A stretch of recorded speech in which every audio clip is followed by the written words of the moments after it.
Hi, welcome to Kingdom Life Today. I'm your host, Lynette Dutton, and it's awesome to be with you this week. We have got some exciting programs for you, but I want you to stay tuned. Right after this, I'm coming right back. You don't want to miss it.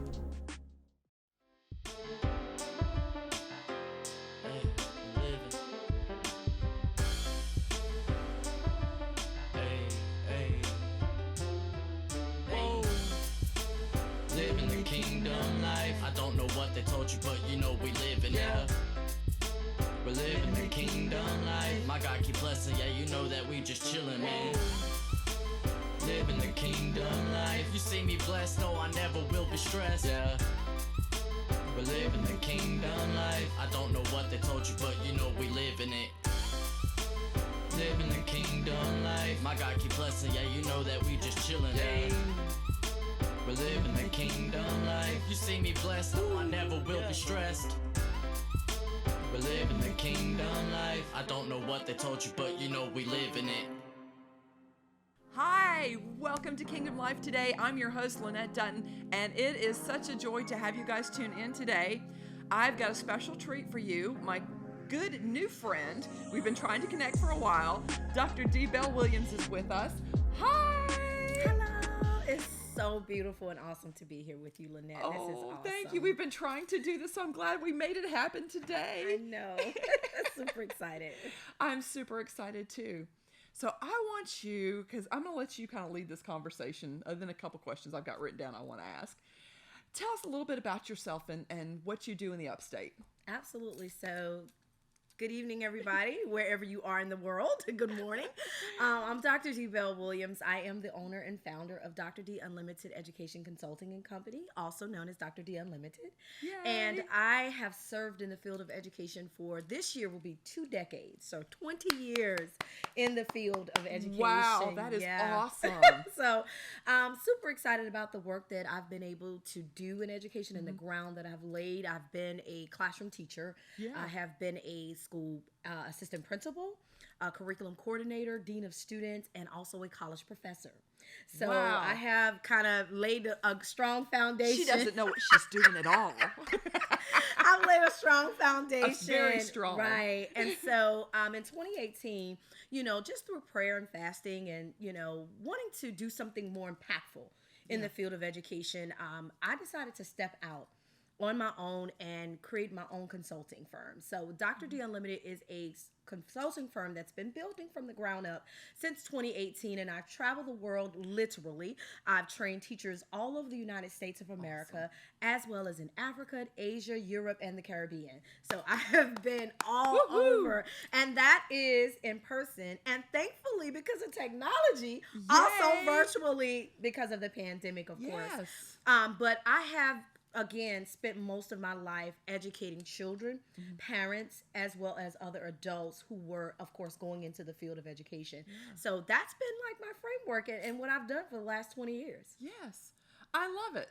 Yeah. I love it. I love it. My sister's in education. She's been a kindergarten teacher. And she is like so gifted and called to that because as kids, I remember her saying, I want 20 children. Wow. I mean, I was always like, I want 1, maybe 2, because, I want a girl and a boy. And I got it, just what I wanted. And she's got twins, a girl and a boy. But it took forever and technology to make that happen. Understand. But then I thought, isn't that like the Lord? Yeah. You've got 20 kids every year. Every year.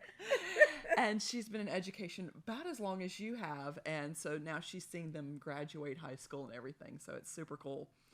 So when did you first discover your passion? That's so interesting. So I'm a church girl. And what that means in church world is that I actually grew up in church. Yes. Like from the time that I was born, my grandmother raised me. I was raised by my father's mother. And my mother gave me up at 9 months. So my grandmother was a church mother, community leader, and an educator. So wow. Okay, now I'm seeing it. Right. So grew up in the church, and I grew up in the Baptist church. And one of the things I will always remember, I'll never forget this, the motto of our church. It was, come to worship, leave to serve. Yes. So we were trained in the Baptist church to learn all the things about God, but also learn about the things you were called in the world to do. And of course, whether that path was through college, whether it was through military, whatever it was that you were or saw yourself doing, it was important to at least start to think about that as early as possible. Yeah. And so, growing up in that type of environment, that type of atmosphere, we were always asked as kids, where do you see yourself? What do you want to be when you grow up? What's your 5-year plan when, of course, you're in your teen years? It's like graduate. Right. Absolutely. Number one. Survive. Get a car. Right. Get a car.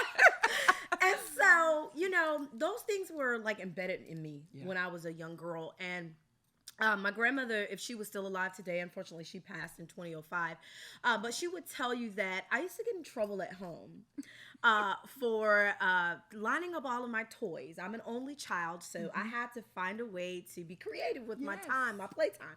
So I would line up all of my toys, my dolls and some action figures, and I would draw on the walls and on the doors of my grandmother's home, teaching lessons, mimicking my teachers from school, because I was in charge now. I wasn't the student. They've got to listen. They've got to listen to me now, right? Because I was in charge. And my grandmother saw something. She said, oh my gosh, like this child is a leader. She's a speaker. She's a teacher. She likes to impart into others. So early on, she saw I was reading beyond grade level. By age of 3, I was reading full sentences, full books. And she said, we've got to get her in programs that emphasize, these strengths. And so early on, I saw myself Thank God speaking. for grandma. Thank God for grandmothers. Thank God for grandma. Yes. Oh my goodness. Like I can't say that enough.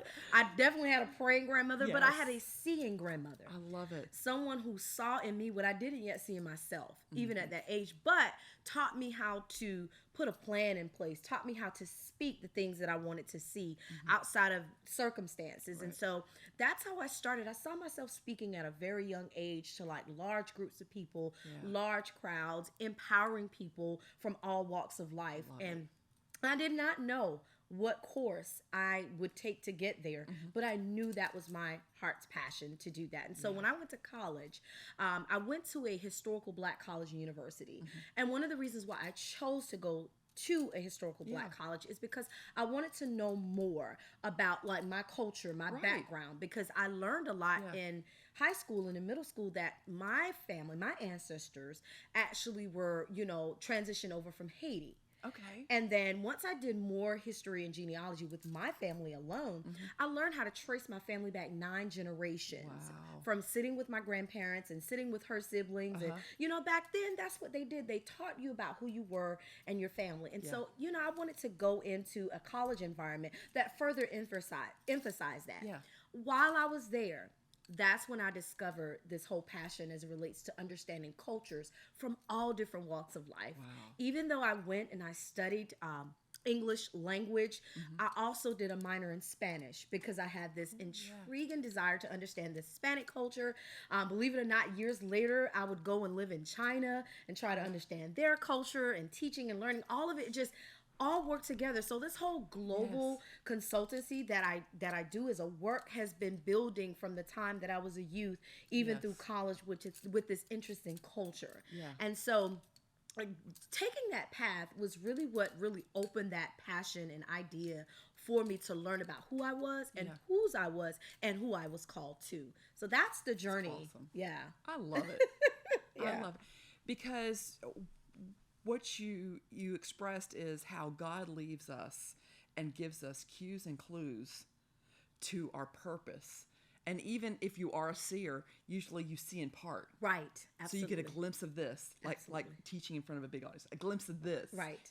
And then it's that puzzle where you like put it all out and say, okay, so how do we connect these dots to make it happen? So I think it's just so unique on how you've the culture and the travel and and how it's all coming together. Absolutely. I love what you said. As a seer myself, I believe that God does leave us breadcrumbs. Yeah. And it's just like, someone who's hungry for something, right? You're going to follow those breadcrumbs until you find the table. Yeah. Because you're in your mind, we like to eat. We like to eat. And in your mind, if I find the table, I'll find the full-fledged meal to satisfy my hunger. Yes. And in life, that's what finding purpose is all about, is following those breadcrumbs so that you can find the table. And there's an old song that says, come where the table is spread and the feast of the Lord is going on. And I think that's not just in a church analogy, but it's also in life. Like, follow those breadcrumbs, come to the table where God can show you what he really wants you to do, and you can see the bigger picture. The bigger picture. Absolutely. I used to tell people, Lynette, that I used to get scrambled with the details, because when you see her, or if you're prophetic and you begin to see kind of glimpses of what God is doing, sometimes we can get frustrated along the way because we don't see that thing materialize. But one thing especially fast enough, right? Fast enough. One thing and you know what it makes us do? It'll make us stop. We'll become stagnant, right? But one thing he told me, he said, Dee, if you're ever going to find out what the whole puzzle looks like, you got to start putting it together one piece at a time. There is absolutely no way that you're going to see what this whole picture looks like if you don't start moving the pieces. Yeah, just when you dump out the box of puzzle pieces, I mean, it's just a mess. It's just a mess, literally. It's just a mess. And that's like life, right? Yeah. It's just a mess. And you literally have to strategize and learn what pieces fit together, what pieces don't, right? That's what we do in life, in relationships. We do it as we're finding our calling. We're finding what pieces of this puzzle fit together, what pieces don't. They may match something else, but we need to find the two pieces that match here, because in order to get what that picture looks like, we got to start with these pieces. We got to connect what works and move what doesn't, and then go back to that later and find what connects there. I'm a puzzle girl, so I grew up doing puzzles. So it's funny God would use that thing. Right, the only child thing. It's funny that God would use the puzzle analogy with me because I love puzzles. Yeah. Well, and I like word puzzles and stuff, putting the words in crossword and all that different kind of thing. So how does your prophetic gift spill over and affect you in the educational realm? I believe that if you are prophetic and you are working in a professional capacity, that you were sent. You were sent to that environment. You were sent to that organization, that industry. So for me in education, it's all about drawing out of students what's already there, right? Yes. So the word educate comes from the Greek edus, which means, if you think about a woman who's pregnant, sometimes they have to induce the labor to draw the baby out, right? So in education, it's not about pouring in. In education, it's about drawing out. And in order to draw out what students need, in order for them to see themselves successful, you have to be able to see inside of them. And when you're prophetic, you use your gifting to see inside of children what they can't see inside of themselves. You see them as the lawyer. You see them as the doctor. You see them as the janitor, because we need them too. Yes.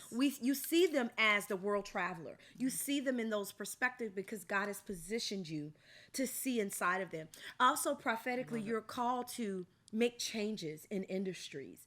As someone who's in education, my prophetic gift allows me to see down the road what's coming. For example, I wrote a book called Culture Focused Teaching, and it's all about helping educators see the importance of building culture, inclusive culture inside of their classrooms, so that children feel safe, seen, and supported. And also merging that culture with the ultimate school culture, so that, we can move forward together as a people, even as children are learning. Yes. And I wrote that book in 2019. Had no idea in 2020 we would experience a pandemic. Ooh, yes. And we will experience a cultural shift in our nation, where there was so much going on, as it relates to race relations, as it relates to cultural identity, and things of that concern. I had no idea. But when you're prophetic, you just follow the plan of the Lord. He gives you those cues. He gives you those cues. Those cues on what to do, when to do it. I'm telling you, I always tell people that especially if you say you're prophetic, if you're ever late or behind time, I challenge that. Because a prophet, part. right? I challenge That that. Because prophets are called to see beforehand. You know, when you look in the Bible, you have, you know, the different types of prophets. You have the prophets of the Old Testament. You have the prophets of the New Testament. Right. You start to see the breakdown of those that foretold and those that, you know, that were foretelling, that were actually speaking as God was moving. Yes. Whereas lots of times in the New Testament, you see those that are foretelling the future of what's going to happen, not necessarily what's happening in the time, right? So it's like you have to know as a prophet, being able to sit still, steady your spirit so that you can hear from the Lord. Like in that still small voice, I was reading a scripture this week, and it talked about when Isaiah, when he was really just, I think emotionally and just prophetically just out of sorts when he was running from Jezebel, right? And then, you know, he hid in the cave. And a lot of times as prophets, when we're not certain about what's happening in our lives, we sometimes go into the, we do. You know, we withdraw. We withdraw. Yeah. We withdraw from the world. We withdraw from our assignments because we feel this, you know, we're not calibrated properly in order to really do our work. And it's important when you are a prophet working in a profession that you stay in this place of balance with the Lord, because what you're going to think is the Lord or he has a part of is not that, because in that scripture, he was waiting on the word from the Lord. And the Bible says that a great fire came, right? And the Lord was not in the fire, right? A great hurricane, a great wind came. The Lord was not in that either, right? An earthquake came, right? The Lord was not, because, you know, we expected, oh God, that has to be you. All the big great things. The big great things.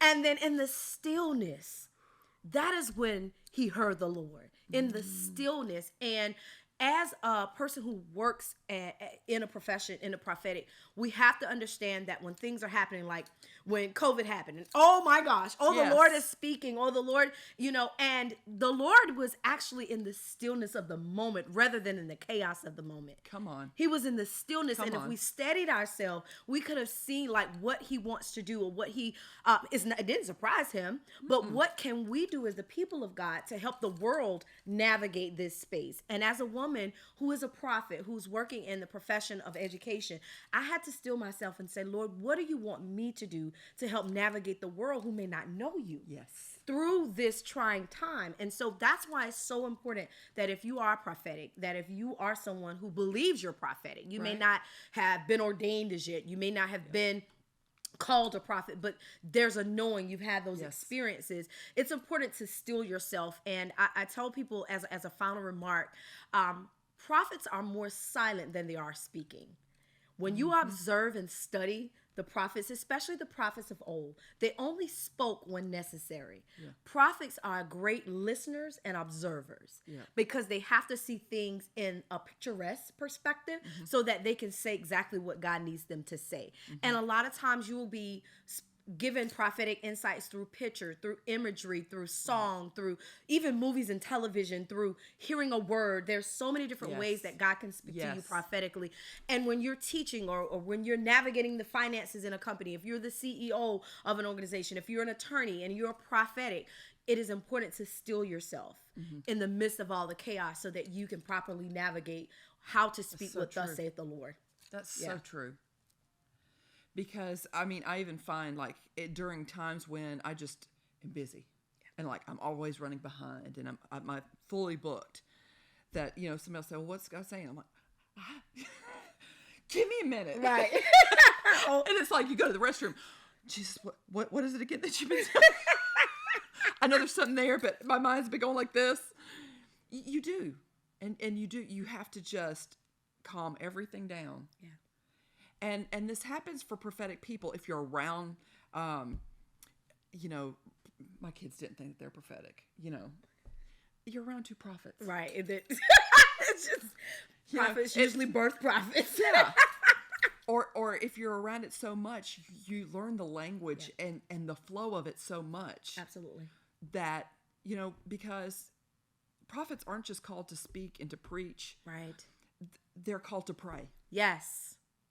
That's a very important gift. Yes. If you're an intercessor, you need to practice that seeing gift and that hearing gift. Absolutely. Because that's how you can put your finger on the pulse of what's happening in the nation or in the world. Absolutely. You know, on the transition and the shift. And it's no coincidence you wrote that book right before everything in education and in church is going to shift. Right. Literally.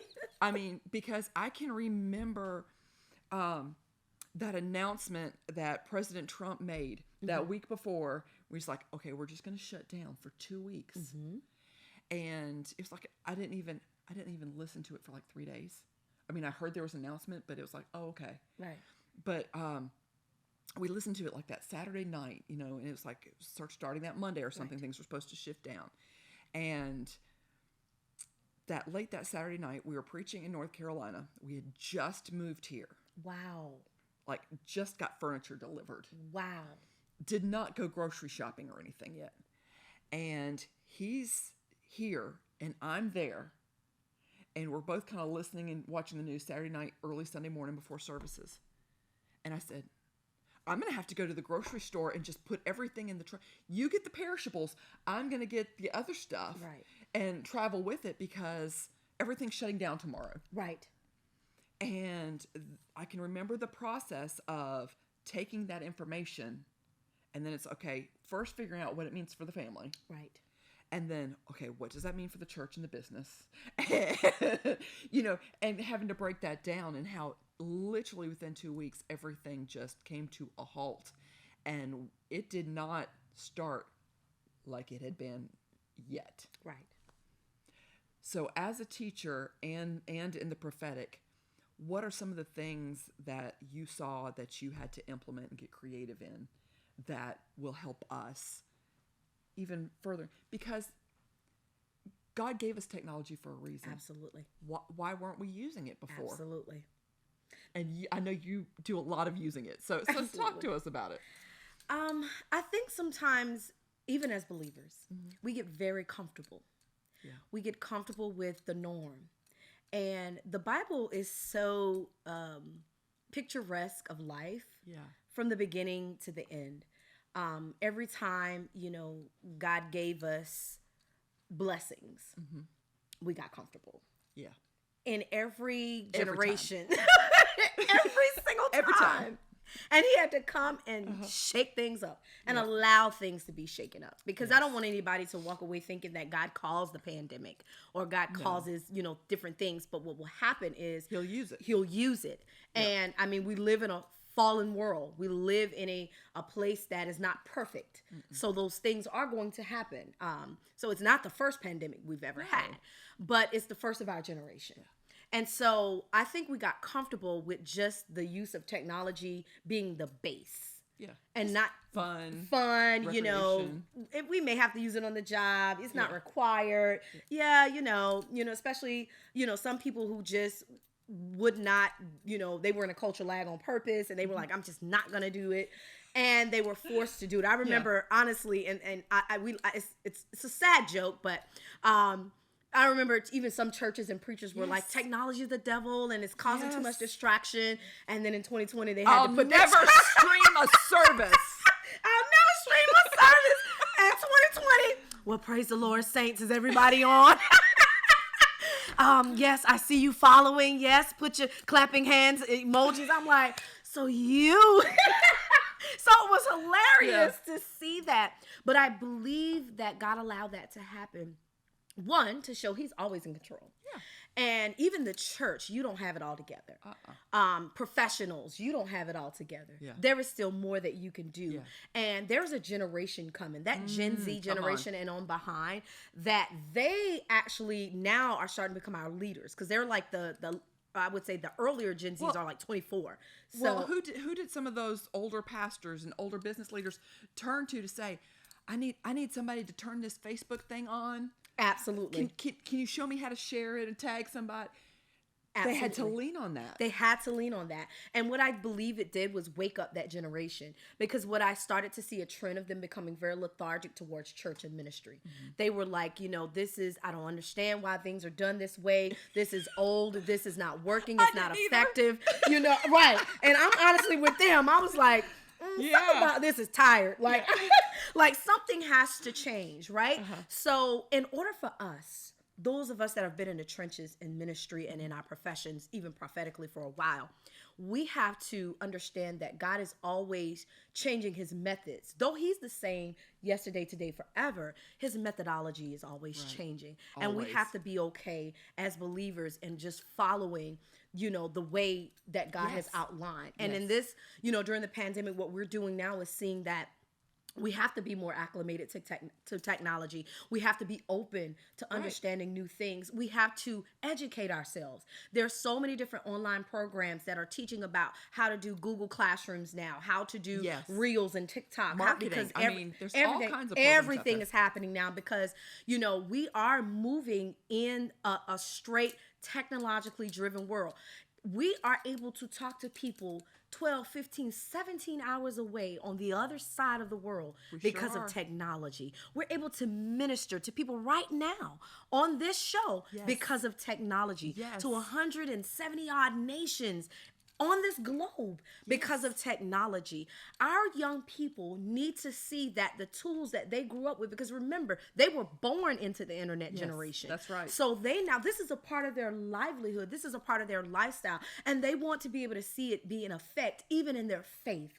How can we utilize technology to expand our faith? How can we learn more about the God that we serve through the use of technology? And, how can we help others learn about it and now not see it as this, demonized aspect of our world? No, everything that God allowed in this world, everything can be used to his glory, even in technology. So that's what I would say to someone, who's watching. We've learned that now technology is our friend. It's our source. It's a tool that we can utilize to make our environments, our industries better. We can become more apt to what's happening in the future. Yes. I'm a person, even though my background was English language arts, and that's what I taught in both college and high school, I'm actually like a tech science person. Like, I love tech and science. The reason why? Because I'm a prophet. Prophets, we need to know the future.